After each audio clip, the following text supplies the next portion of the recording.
Deanna, and this summer I did research at the Jaswell Lab at the University of Virginia. So I worked with a graduate student, Zoe Robertson, on her project about dehumanization and autism. So autistic people are frequently dehumanized in media, literature, and even past research. So this is usually through viewing them as lacking human traits such as compassion and empathy, or as comparing them to animals, so basically just viewing them as subhuman. And dehumanization is directly linked to discrimination and prejudice, not only in autism, but in various minority groups as well. So since dehumanization is causing a lot of harm to autistic people, it's really important to research its causes and what might be done to reduce it. So the goal of this study was to examine the dehumanization of autism in non-autistic children, which has been kind of studied indirectly through negative attitudes, but not directly as measuring dehumanization. And specifically, the research question was whether the language we use to describe autistic children, like more humanizing or dehumanizing language, does that impact children's dehumanizing beliefs? And then my focus in this project was an exploratory analysis of essentialism. So essentialism is basically this intuitive belief that various social categories are determined by some underlying essence, and that this essence sort of predicts your behavior and traits, and that group members have homogeneous traits. So for example, when kids learn that, oh, girls like dolls, they will typically take that to mean that being a girl is something that causes you to like dolls, and that this is consistent across all girls, rather than thinking about socialization and things like that. So essentialism is frequently linked to dehumanization, but there are a lot of mixed results regarding prejudice. So it can increase or decrease prejudice towards different minorities. So in terms of race, if you believe that racial wealth disparities are chalked up to some essence, you're obviously not going to believe in structural inequality, and you're going to have more prejudice. However, for things like sexuality and mental illness, if you believe that these identities are biological and innate, you're actually less likely to be prejudiced against them. So essentialism hasn't been tested in autism before, so we really just wanted to see what effects that holding essentialist beliefs would have and how they intersected with dehumanization. So our hypotheses were that using dehumanizing language to describe autistic people would predict more dehumanization, while humanizing language would cause less dehumanization. We wanted to see what effect language had on essentialist beliefs, and we wanted to see if essentialist beliefs impacted how much they dehumanized the autistic peers.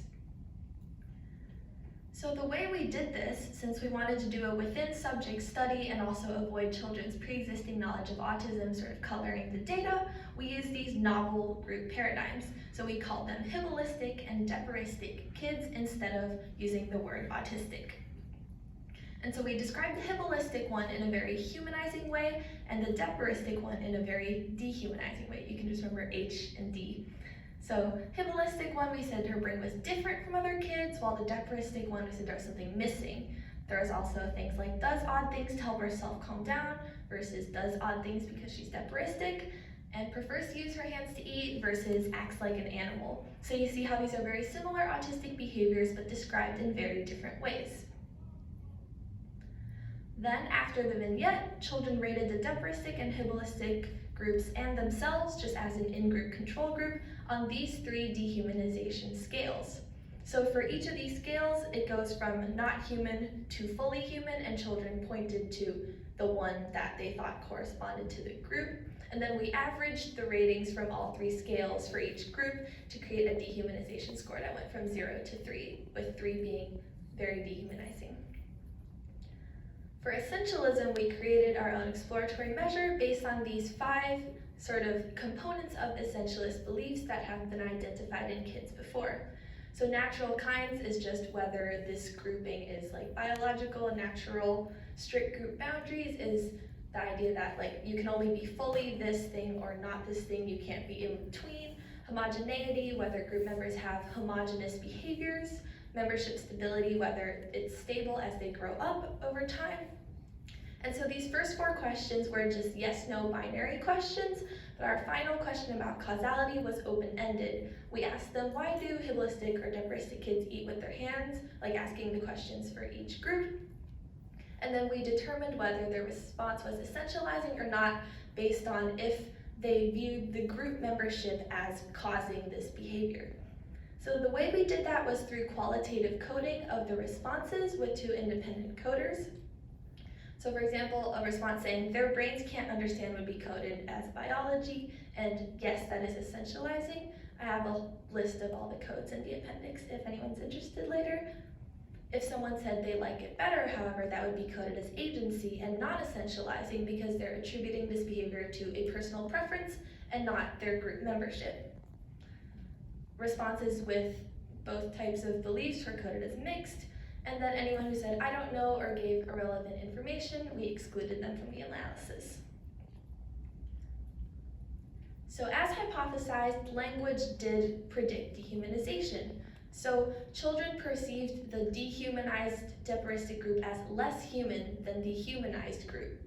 And even though they still viewed themselves, the in-group, as more human than both of them, this is still a very significant reduction in dehumanization.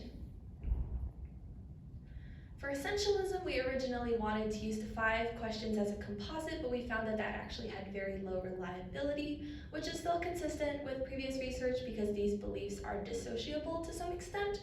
So we decided to analyze them individually.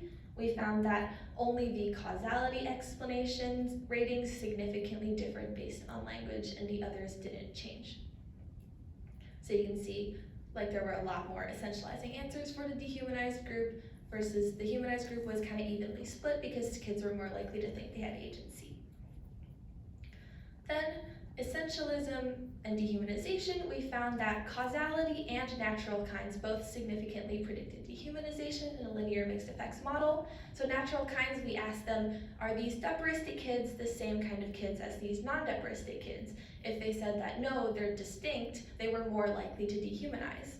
And for causality, I looked into the individual codes to see what was driving this effect, and found that it was kids who chalked up the behavior to them acting like animals were more likely to dehumanize, which makes sense, and also both the ones who rated them as having agency and preferences were less likely to dehumanize.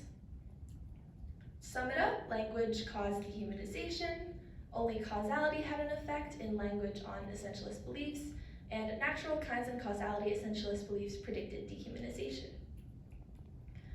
So in conclusion, changing the language that we use to describe autism will have a big impact on kids' beliefs. So if parents and teachers and other adults are very careful to describe autism in a humanizing, empathetic way, that could go a long way to reducing dehumanization, especially since middle childhood, the age we studied, is when prejudices are forming and stabilizing, so this small change could have a large effect. And as for essentialism, we mainly thought that the effects of essentialism components should just be further parsed out in future research to see what causes these beliefs to be formed and what effects they have.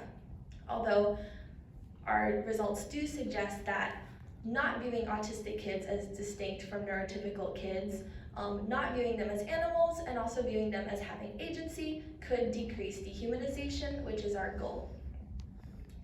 I want to thank Zoe, Dr. Jaswal, everyone at the Jaswal Lab, and the University of Virginia. Thank you.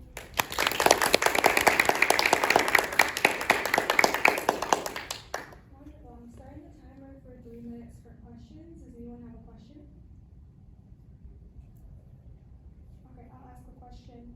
So I was interested in seeing about the further pathways for this research, especially when you're interested in including autistic children and how they're able to view themselves outside the lens of their diagnosis. Is this something that you're thinking about doing, or you would like to prefer to stay with non-autistic children? Yeah, I think in terms of reducing dehumanization or prejudice or things like that, it would probably be useful to continue focusing on non-autistic children, but it's definitely a really worthwhile avenue of research to examine what impact portrayals of autism have on autistic children and whether they also lead to internalized stigma and dehumanization or not. I would think they would, but yeah. Does anyone have a question? Yes. Yeah, so it's not necessarily like directly related to your research, but I assume that you know like a lot about this topic and you've done a lot of reading into it. Do you think, like in your opinion, over time, do you think that the way that autism has been represented in media, do you think that it's improved, or do you think that like, I mean, I'm sure there's still so much work to be done, obviously, but how do you see like over time it's changed? I honestly don't know that much about media, but I will say in terms of like psychology research, it's definitely become less stigmatizing over time because the initial descriptions of autism were always very dehumanizing. The guy who like the guy who not really like discovered autism, but okay, the guy who like described autism first basically described them as not fully yet a person and they need to be formed into a person, which is obviously very dehumanizing. There's still a lot of slightly problematic research in the past that there's a lot of research that just refuses to attribute empathy or the desire for social connection to autistic people, even though studies that use like qualitative work or survey autistic people pretty much always do show that autistic people do want social connection, but there is research that's still floating around that denies that. But I definitely think that it is getting better.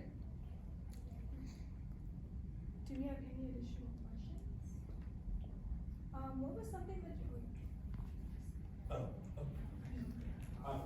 Just here, so I guess in terms of your research, it made questions about like in terms of the education of teachers and other school administrators and trying to help them update that language. I think that would definitely be a ideal like outcome of research like this is influence how like teachers and school administrators are taught about autism and taught to talk about autism, like especially in classrooms where there might be an autistic children, the teacher is going to need to explain what autism is to the other kids, and it's important to do that in a humanizing way. So research like this and other similar studies are definitely important for that avenue. Thank you so much for this wonderful presentation.